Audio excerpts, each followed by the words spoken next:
family, welcome back. Marshawn Alanigo here, and I am here to answer the question today sent in by Kamisha. How can I stop sabotaging my relationship? Now, Kamisha, first of all, let me just say that this is a really good question, and then number two, you are not alone. Many of us want to know how we can stop sabotaging our relationships, and so for Kamisha and those of you like Kamisha who really are trying to understand why you keep sabotaging your relationship, I'm here to give you the how. And I usually don't give you the how, right? I'm gonna tell you what you need to do in order to stop sabotaging your relationship. The first thing that you need to do is stop putting every man in the same box. See, one of the reasons why you're sabotaging your relationship, Kamisha, is because you are putting every man in the same box. Now, what does this mean? This actually means that based off of your past experiences, the things that you have gone through, the experiences that you have had that you do not like, as well as those that you maybe not like but you're comfortable with, and when I say comfortable, it's just you know this area, you know this situation, you know how you feel during these particular experiences. Whether you like them or not, you are familiar with this particular time and when it happens. And so because of your past experiences, because you keep attracting the same men or guy over and over again, you are now putting every man in the same box. Your belief system is that all men do certain things, whether it's cheat, whether it's abuse you, whether it's not take care of you, whether it's not make you feel safe, whatever the thing is, because of your past and because you have yet to do anything about your past, you are putting all of the men in the same box.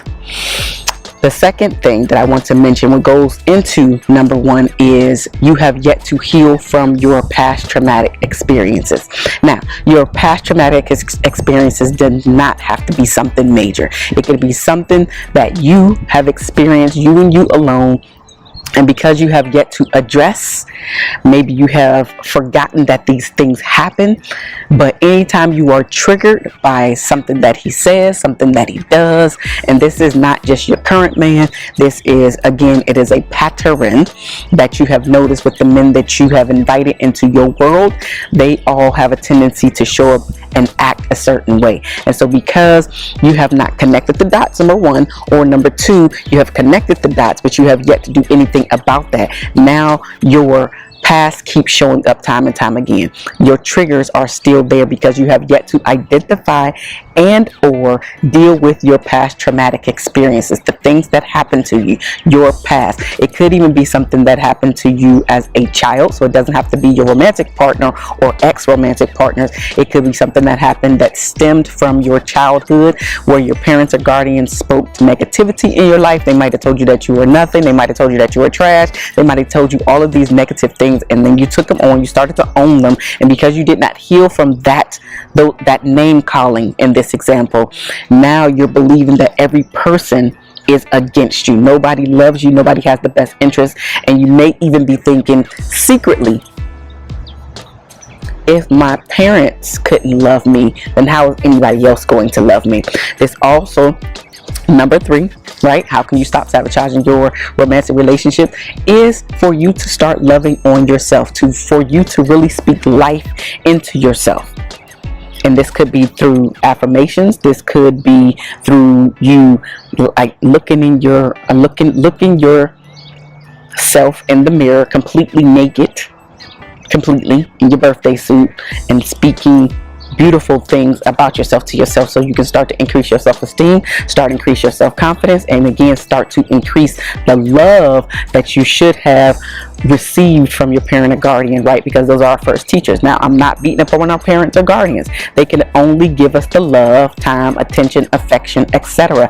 that they receive themselves, that they know to do, unless they completely wanted to write a different story and treat you a different way. Most of us do the exact same thing that our parent or guardians did to us. We imitate the same habits, we imitate the same behaviors, and we take them on. And so until you identify these things, until you're able to walk away from these things and create your own future and really own your own life and take responsibility for your life, how you're showing up in it, the men that you are attracting, the things that you are accepting in your life, you not being a people pleaser, you being able to say no, you've been able to set boundaries, you've been able to really understand who Kamisha is, why Kamisha is the way she's showing up, and literally, which goes into point number 4, get the help that you need, whether you're speaking to me as your coach, whether you're speaking to a therapist, whether you're speaking to a trusted friend, but somebody that is a neutral party that is going to call you on your crap, because it's not always the other person. It may be your choices. That's another thing. That is a bonus here, because that could be point number 5 or a bonus, however you want to look at it. But it's not always the other person's fault. Yes, they played a part in it, but ultimately it was the choice that you made to get into a relationship with that particular person. And guess what? You can only attract where you're at. So if you are in turmoil secretly, the man that you are and have attracted in the past usually is dealing with some of his own trauma and turmoil secretly that he's not able to express either. So until you deal with all of your stuff, you are absolutely going to always sabotage your relationship. And guess what? The man that is for you, you have yet to meet him. Why am I saying that? Because if you're still sabotaging your relationships, then your God-given man has not been sent your way, because guess what? God knows you ain't ready for him. And if you're not ready for him, then there's no reason for God to bless you with that particular man, because the only thing you're going to do is mess him up. So you have to get your healing. You have to own and take responsibility for how you're showing up in this world, as well as the choices that you are making, right?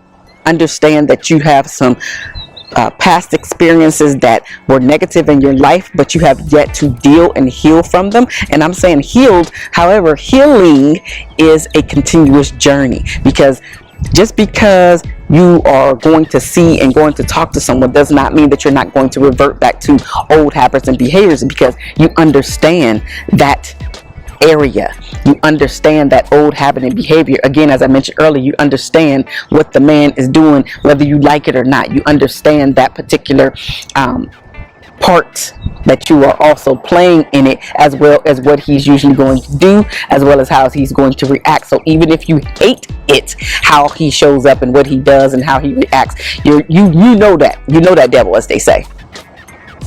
And so you're willing to still be there because you know that devil, even though you don't like it. So in order to stop sabotaging your future relationships, you have to take responsibility, make different choices, and do the hard inner work.